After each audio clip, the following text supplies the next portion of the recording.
Madame, Monsieur, bonjour, bienvenue dans Chine France, le journal, votre émission quotidienne d'information sur la Chine. Tout de suite, les titres de ce journal.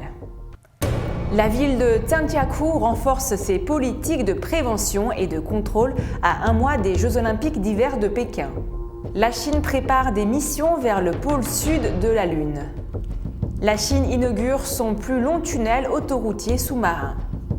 En Chine, des chercheurs affirment avoir réussi à développer une intelligence artificielle capable de remplacer un procureur dans certaines tâches. La Chine va imposer une analyse de sécurité avant certaines IPO à l'étranger.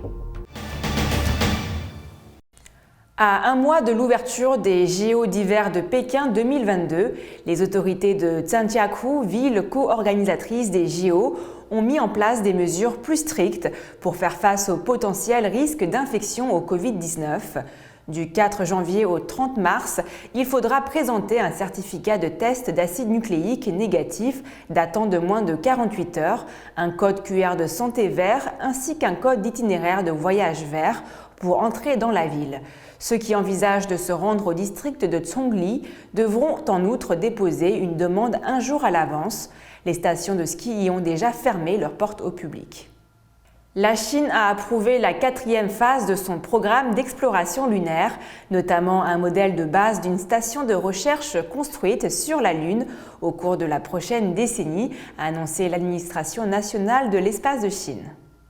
Selon Wu Yanhua, directeur adjoint de l'administration nationale de l'espace de Chine, la Chine procédera à l'exploration lunaire dans les futures missions Chang'e 6, Chang'e 7 et Chang'e 8. Selon le plan, la sonde Chang'e 7 sera d'abord lancée vers le pôle sud de la Lune. Étant donné que Chang'e 6 est une sauvegarde de la mission de retour d'échantillons Chang'e 5, elle sera lancée après Chang'e 7 pour ramener les échantillons du pôle sud lunaire. La mission Chang'e 6 sera suivie de Chang'e 8, une étape vers la construction d'un modèle de station de recherche scientifique lunaire. Nous nous préparons également à travailler avec la Russie pour construire le modèle de base de la station de recherche lunaire, a déclaré M. Wu dans une récente interview. La construction de la station jettera des bases solides pour nous permettre de mieux explorer l'environnement et les ressources lunaires, notamment comment utiliser et développer les ressources lunaires de manière pacifique. La sonde Chang'e 5 a été lancée en 2020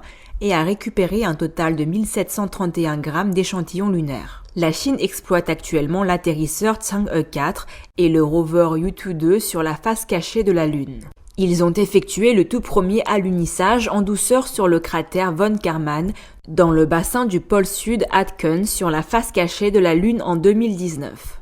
La Chine inaugure son plus long tunnel autoroutier sous-marin. Situé dans l'est du pays, le tunnel de Taihu, qui relie plusieurs autoroutes, s'étend sur 10,79 km sous le lac du même nom. C'est un record pour la Chine qui a ouvert à la circulation le plus long tunnel routier sous-marin du pays. Baptisé tunnel de Taihu, il s'étend sur une longueur de 10,79 km sous le lac du même nom dans la province du Jiangsu, située dans l'est de la Chine. Il a fallu 4 ans à Pékin pour bâtir ce tunnel bidirectionnel, doté de 6 voies sur 17,45 mètres de large. De son côté, la province du Jiangsu indique que son coût s'élève à 9,9 milliards de yuans, soit 1,37 milliard d'euros. Particularité de ce tunnel, il dispose d'un plafond équipé de lumière LED de couleur destinée à lutter contre la fatigue et l'endormissement des conducteurs. Le tunnel de Taihu fait partie de la récente autoroute Changzhou-Wuxi, ouverte le 30 décembre dernier. Reliant les autoroutes de Suzhou, Wuxi et Changzhou, il a pour objectif d'offrir une alternative pour relier Shanghai et Nankin, la capitale du Jiangsu, et désengorger les routes desservant les villes proches du lac de Taihu. La Chine espère également qu'il renforcera le développement économique de la région du delta du fleuve Yangtze. En Chine, des chercheurs affirment avoir réussi à développer une intelligence artificielle capable de remplacer un procureur dans certaines tâches, comme porter des accusations. Actuellement testée par le parquet populaire de Shanghai Pudong, la machine est capable d'identifier 8 délits courants, tels que la fraude, les jeux d'argent et la conduite dangereuse.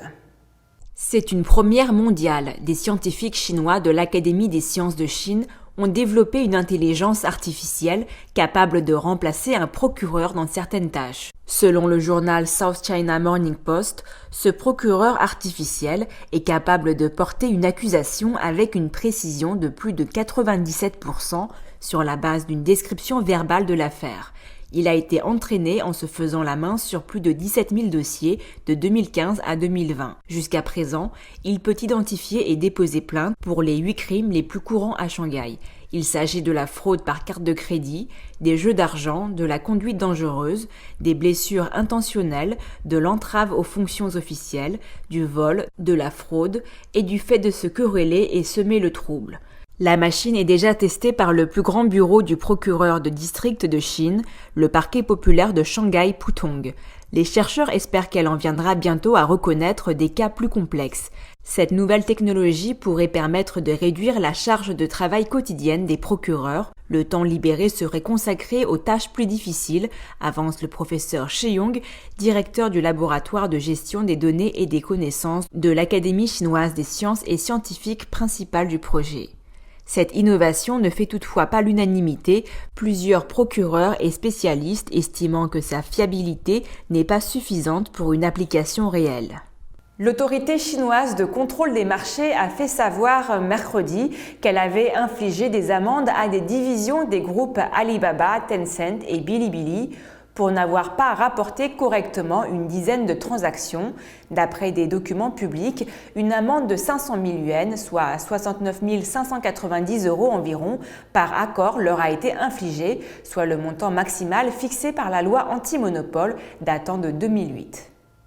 Le régulateur chinois du cyberespace a annoncé mardi l'entrée en vigueur le 15 février de nouvelles règles contraignant les plateformes numériques disposant des données de plus d'1 million d'utilisateurs à faire l'objet d'une analyse sécuritaire en amont d'une éventuelle introduction en bourse à l'étranger. Dans un communiqué publié via le réseau social WeChat, l'administration chinoise du cyberespace a indiqué que les plateformes concernées souhaitant être cotées à l'étranger devaient solliciter une analyse sécuritaire avant de soumettre leurs demandes aux régulateurs étrangers des marchés. Si cette analyse révèle un risque pour la sécurité nationale, toute IPO à l'étranger de la société en question sera alors interdite, a fait savoir l'administration chinoise du cyberespace. Ces nouvelles mesures avaient été présentées en premier lieu en juillet dernier par l'administration chinoise du cyberespace qui avait exprimé à l'époque sa volonté de vérifier que les données ne seraient pas affectées, contrôlées ou manipulées par des gouvernements étrangers après une IPO. Par ailleurs, l'administration chinoise du cyberespace a déclaré mardi dans un communiqué distinct qu'une nouvelle réglementation entrerait en vigueur le 1er mars sur l'utilisation des algorithmes de recommandation afin notamment de permettre aux utilisateurs des plateformes de stopper cette fonctionnalité. C'est la fin de votre journal. Merci à tous de l'avoir suivi. Pour vous abonner à la chaîne YouTube, il vous suffit de cliquer sur s'abonner et pensez également à liker et partager la vidéo. Très belle journée ou très belle soirée à tous.